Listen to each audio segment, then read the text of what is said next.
Assalamualaikum warahmatullahi wabarakatuh. Waalaikumsalam warahmatullahi wabarakatuh. Bagaimana kabarnya semuanya? Alhamdulillah. Alhamdulillah, di program Wawasan Umum rutin bulanan UKM Rumah Quran Mahasiswa, kakak di sini pengen mendengar materi-materi yang sudah kalian pelajari akhir-akhir ini dan tolong dipaparkan secara bergantian yang akan dimulai dari Lulu. Berdasarkan data UNESCO, pendidikan di Indonesia menempati peringkat ke-14 dari 14 negara berkembang. Jumlah guru di Indonesia mengalami kenaikan dari 100 menjadi 3 juta lebih, dan jumlah siswa hanya 17% dari jumlah guru yang ada di Indonesia. Dengan banyaknya jumlah guru yang ada di Indonesia, mungkin teman-teman sekalian pernah merasa gitu ya, diri teman-teman itu merasa kebingungan gitu terhadap apa yang diri teman-teman sendiri itu mau gitu, terhadap apa yang diri teman-teman itu sebenarnya suka gitu, terhadap apa yang teman-teman tuh nggak suka gitu. Nah, dalam menghadapi kasus tersebut gitu, menghadapi masalah tersebut gitu, hal yang harus teman lakukan itu dengan melakukan analisa sendiri. Analisa sendiri itu kan merupakan memahami gitu, mencari tahu. Nah, analisis diri ini merupakan sebuah upaya untuk teman-teman itu mencari tahu gitu apa yang dalam diri teman-teman sendiri itu mau gitu. Nah, kenapa sih analisa diri ini perlu kita lakukan gitu? Karena salah satunya itu Imam Al-Ghazali itu pernah mengatakan bahwasanya man arafa nafsahu wa man arafa bahu gitu. Bahwasanya ketika kita mengenali diri kita sendiri gitu, maka kita mengenali Tuhan kita gitu. Dan salah satu hal yang menjadi mengapa kita perlu analisa diri. Bicara tentang mahasiswa, apa itu mahasiswa? Mahasiswa adalah seorang yang sedang menempuh pendidikan di dalam universitas, institut, atau perguruan tinggi lainnya. Nah, di sini pernah nggak teman-teman mikir gitu, kenapa mahasiswa sebagai orang yang demo di jalanan, menyampai aspirasi rakyat gitu? Nah, kita harus tahu dulu peran mahasiswa itu apa sih? Peran mahasiswa untuk bangsa ini adalah agen perubahan, udah jelas. Kemudian pengontrol sosial, pengendali sosial juga bisa, penjaga nilai luhur, kekuatan moral. Mungkin teman-teman sudah pernah merasakan depresi ketika sedang ada tugas. Nah, itu disebut gangguan kesehatan mental. Nah, apa sih kesehatan mental yang baik itu?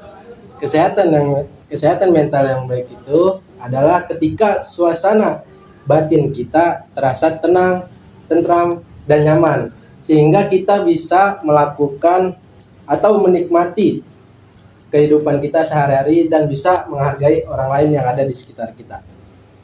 Ciri-ciri kesehatan mental ya tadi depresi, kemudian stres, dan lain-lain. Nah, gimana sih cara menjaga kesehatan mental itu? Cara menjaga kesehatan mental itu kita memakai waktu kita sebaik-baik mungkin agar lebih efektif lagi. Terima kasih. Pasti sudah tidak asing lagi ya dengan istilah problem solving. Nah, problem solving itu adalah kemampuan untuk mencari solusi dalam suatu persoalan atau permasalahan.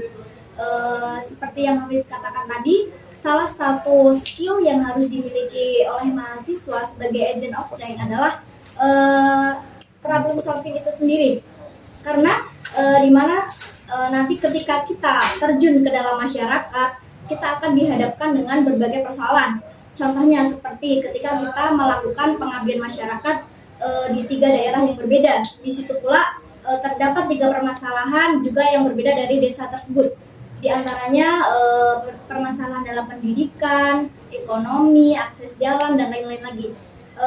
Problem solving yang lain, problem solving juga bisa diterapkan dalam kehidupan sehari-hari ketika kita ada masalah di kelas, ada persoalan di organisasi. Jadi kita bisa menerapkan problem solving itu dengan baik, dan ketika kita mencari solusi bisa tenang dan tepat. Terima kasih. Berpikir ilmiah itu kan merupakan suatu proses untuk memperoleh pengetahuan yang sesuai dengan kebenarannya. Nah, ada 4 metode kerangka ilmiah, yaitu yang pertama itu adalah metode keteguhan. Artinya seseorang yang berpegang teguh pada satu pendapat dan sudah sangat mempercayai kebenarannya, yaitu sejak dulu.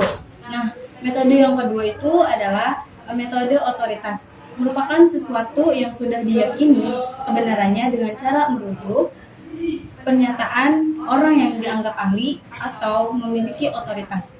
Nah, yang ketiga adalah metode intuisi. Metode intuisi itu merupakan sesuatu yang dikatakan benar berdasarkan keyakinan yang tidak perlu pembuktian lagi. Nah, yang terakhir itu adalah metode ilmiah. Metode ilmiah ini merupakan kebenarannya diperoleh menggunakan prosedur yang berlandaskan pada keindahan ilmu pengetahuan.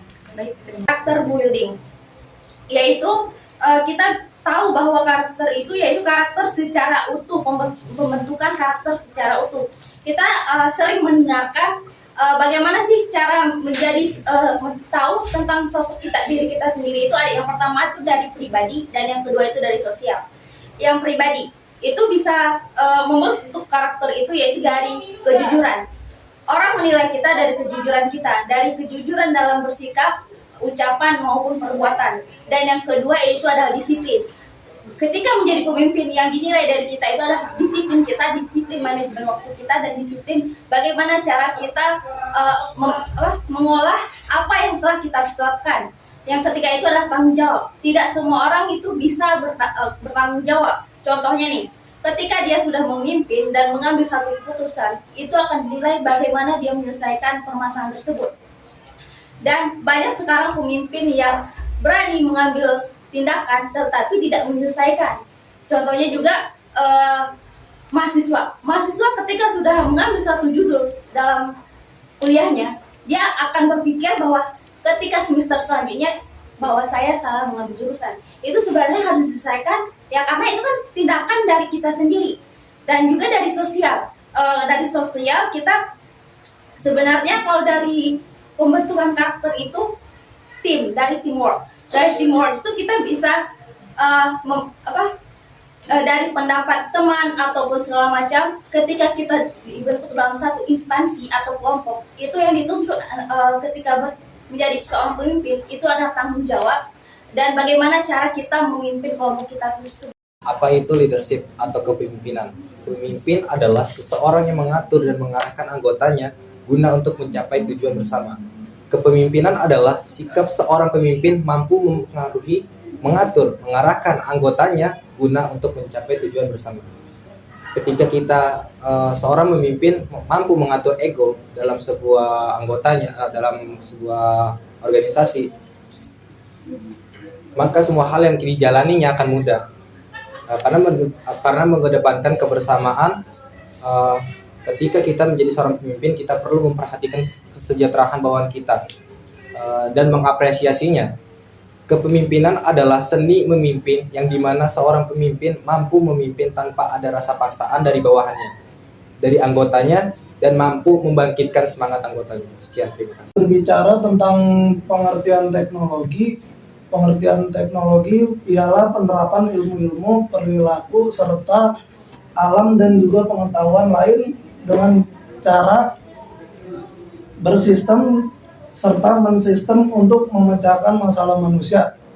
Teknologi ialah keseluruhan metode yang dengan secara rasional mengarah serta memiliki ciri efisiensi dalam tiap-tiap kegiatan manusia.